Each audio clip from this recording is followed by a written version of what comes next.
The door. I'm a first-year resident at the local hospital, so I often work long hours and I'm always sleep-deprived. I do make decent money, if not nearly as much as a licensed doctor, but on account of student loans, I live in a crappy apartment. The bedroom of this apartment is tiny, and the only spot for my dresser is immediately to the right of the entrance. It's just a bit too long for the space, so the door only opens halfway before it starts pressing against the corner of the dresser. And it makes an awful splintering noise when you've gone too far. This happened often enough my first month here that I've already left some big dimples in the wood. Outside, the bathroom is down the hall on the left, the living room to the right. The hallway is just wide enough for the bedroom door, with a couple of inches leeway on either side of the frame. Why is this important? About 2 weeks ago, the door to my bedroom moved. I'm not sure how else to describe it. I had just worked my second 30-hour shift in 3 days, and on 4 hours of sleep, I was getting up for another one. When I pulled open the bedroom door, something struck me as off, and it took me a minute to realize what it was. The door had opened completely. I looked to see what had happened, discovering that while my dresser was still flush against both walls, there was an extra inch of space between the dresser and the door. I shrugged, chalked it up to some fluke of the apartment walls, and proceeded down the hall to shower before heading to work. When I got home 30 hours later, exhausted and desperate for sleep, the door was pushing against the dresser, same as always. Nothing unusual happened for a couple of days, but on Thursday morning I was going out for another long shift when the door opened even wider. It looked like the doorway had shifted even farther left, far enough that I could see a half an inch of the hallway wall sticking out beyond the doorframe. It was as though the contractor had miscalculated when he built the place, slightly displacing the doorway from the hall. An inch more and I would have been able to see insulation and wiring. I stared at that sliver of drywall for a few minutes, dumbfounded, while my mind tried to come up with some rational explanations. The building was old, settling, and this was just a result of natural wall tensions easing. This disjunction had been there this whole time, and I had been too busy or too tired to notice. I'd slept through an earthquake, during which my room got displaced a couple of inches from the hall. All of the explanations seemed plausible. With work coming up in half an hour, I really just wanted to get some coffee and get out of there, so I decided to call the super after I got off. However, when I got home the next morning, the door was back to normal, and I was tired enough to not even care. Everything was ordinary the next day too. On Saturday, I was headed to the hospital again, when I found that although my door only opened halfway, grinding against the dresser as usual, the hallway itself had shifted a good foot. The entire wall and then some was clearly visible. To the left of the wall, where I should have been looking into my bathroom, there was this black, inch-wide gap. The light from my room only went a couple of inches into the shadowy space, but I could see a floor that looked to be made of concrete, smooth, featureless, and grey. This musty smell emanated from inside, like from an old dry basement, or maybe an attic that had been left untouched for too long. My first instinct was to close the door. Clearly this was a hallucination brought on by working too many hours with too little sleep. But the doorknob clattered against solid dry wall. My door wouldn't close. Confused and more than a little disturbed, I initially thought just to leave. Get the hell out of there and worry about the details later. The need for rational explanation, however, coupled with a morbid sense of curiosity, kept me from bolting out the front door. I called out of work for the first time in almost a year, saying that a pipe had burst in my apartment and that I needed to let the repairman in to fix it. Next, I called the super and asked him to come by. Then, while waiting for him to arrive, I shined a flashlight into that sliver of space. There wasn't much to see, The area ended at the cinder block wall roughly where my hallway turned, and although I was blocked from seeing how far the room extended to the left, I got the impression that it was big, maybe bigger than my entire apartment. Even if I was wrong though, the fact remained that there was a strange space where my bathroom was clearly supposed to be. I even looked to be sure. Everything looked perfectly ordinary for my bathroom. The super arrived less than half an hour later, but in the time it took for me to answer the door and escort him back to my room, everything had gone back to normal. As you can imagine, I got pretty agitated, even frantic. However, when the super saw how upset I was, he actually asked me outright whether or not the walls seemed to be moving on their own. While I gaped at him, he explained that the previous tenant, a young woman who had also worked at the hospital, had complained to him about something similar. She had claimed that the wall sometimes extended an inch or more past the frame of the doorway, but whenever he came to investigate, nothing was out of the ordinary. The young woman eventually became hysterical, on the verge of moving out, but at his suggestion took a leave of absence from the hospital instead. After that, there had been no more complaints. She stayed until her lease was up and left without incident. The super gave me a sympathetic look after he told me this story, and asked whether I had been working particularly long hours recently, or perhaps also felt trapped by my work schedule. I mean, what could I say to that? I agreed with him, informed him that I would be taking a break from work as well, and apologized for wasting his time. The super was cool about it, since I guess he had experience with this sort of thing, and even said that he was glad to help, that the hospitals work us residents too hard. After he left, I called work to let them know I'd be out tomorrow as well, and then decided to turn in early to make up for lost sleep. It was early midnight when I awakened. I'd been dreaming about something.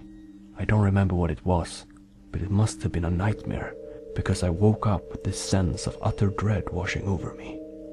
It was like when you're alone in the early hours of the morning, silence hanging over your room like a sheet. And out of nowhere, you get the feeling that someone is in the room with you, standing behind you, watching you. That was the feeling I had upon waking up in the stillness of my bedroom at midnight. And then, I heard the scratching.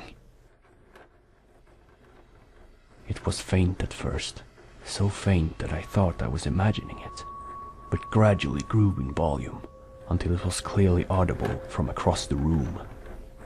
Something was scratching at my bedroom door. That in itself shouldn't have been so alarming. I'd had mouse troubles at the apartment before. I'd even heard them scratching at the walls at odd hours of the night. After the events of the previous days, however, the sound jolted me awake, that sense of dread deepening into real fear. I slowly got out of the bed and tiptoed towards my door. Up close, the sound was unmistakable. The scratching was coming from the bottom of the other side. Well, mouse or not, I reached over and, quietly as I could, locked the door. Then I grabbed the flashlight from the top drawer of my dresser, got onto my hands and knees, and shined it through the half-inch space underneath the door. The scratching stopped almost immediately. Then something reached in through the bottom of the door.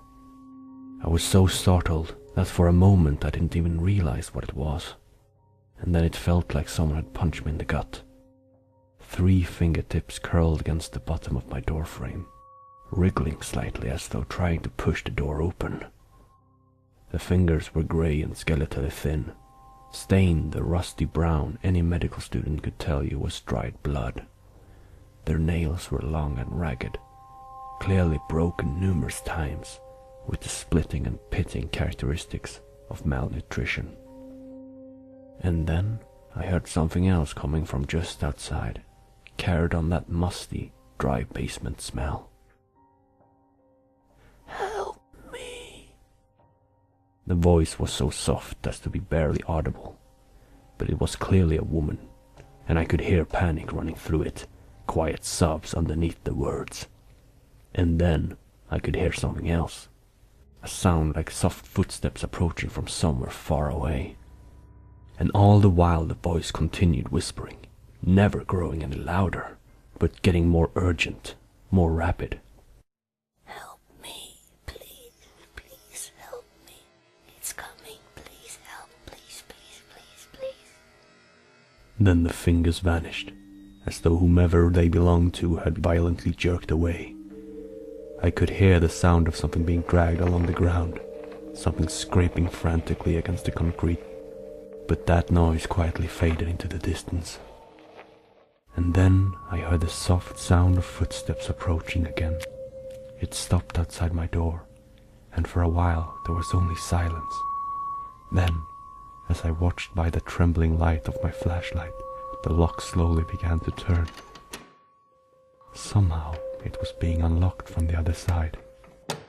I jumped up and slammed my shoulder against the door, dropping the flashlight in my haste, and scrambled to lock the door again. Something resisted my frenzied attempts to turn that little dial, and my fingers were so sweaty that they kept slipping off. Before I finished turning the lock, the knob twisted in my grip, and whatever was back there hit the door hard enough that the whole thing shuddered. Raw terror flooded my system, and I pushed back as hard as I could. My body leaned almost parallel to the ground even as I continued fumbling with the lock. Whatever it was hit the door again, harder this time, such that it actually opened for a split second. I was almost sobbing at this point, but my bare feet found purchase on the linoleum floor, and I shoved back with all my strength, somehow slamming the door back closed. At the same time, my fingers were finally able to wrap themselves around the lock and turn it. Using the time that bought me, I ran to my dresser and dragged it in front of the door, then sat down with my back against it. The pounding continued, even more strongly than before, but with my dresser in the way, the door stayed closed. After a few minutes, it simply stopped, and there was another minute or two of silence before the soft sound of footsteps finally moved away. Still, I continued sitting in front of the dresser, back braced against it, too terrified to even think of opening the door or heading back to bed. The only window in my bedroom was too small to climb through, and I'd left my phone on the kitchen counter. There was nothing to do but sit and wait, which I did until the greyish light coming through my window announced the arrival of morning. It took me a while to finally muster the courage to push the dresser aside, and even then I just stood there for a few minutes staring at the doorknob. In the end, the need to know overcame the fear of the unknown, and I pulled the door open just a crack. My hallway sat outside, same as always, with no sign that anything was unusual. Even the other side of the door was pristine, with no evidence that any violence had been directed towards it during the evening. With the door halfway open, pressing against the dresser as usual, I slipped outside the bedroom and into the hallway, heart pounding even though I was already doubting my own mind. Could it all have been just a nightmare? Had I suffered a psychotic episode in the middle of the night, terrified of nothing more than a mouse scratching at my bedroom door? Did I spend the entire night camped out in front of my dresser on account of a hallucination? As I stood there, doubting, I let my bedroom door close behind me, and my nostrils filled with that dusty basement smell. I ran. I took off into the hallway, practically clawing against the wall as I dashed for the living room, and tore the front door open when I got there. Just before I launched myself outside, I heard the splintering noise of my bedroom door pressing against the back corner of my dresser. It's been over a week. I haven't gone back. Not for my things, my clothes, nothing. I'm crashing on a friend's living room couch instead. He brings me takeout when he comes home from work. I extended my leave of absence from the hospital, citing a death in the family. I tried finding the woman that used to live in my apartment, the previous tenant that had also complained about the moving walls, but her address forwarding had long since expired. Searching for her by name turned up no results, not on any social networking site, nor search engine, nor people finder. The super didn't know any of her friends or family. I even checked the FBI's missing persons page with no luck. I hope she's out there somewhere, merely beyond my ability to find. But I have nightmares every night, ones in which those emaciated fingers and soft, pleading voice reach out to me from a dark, endless space. Still, I insist that every door in the apartment stays open, because the last time I opened the front door, there was a tiny cross-section of wall exposed, as though the doorway had been displaced half an inch from its usual spot.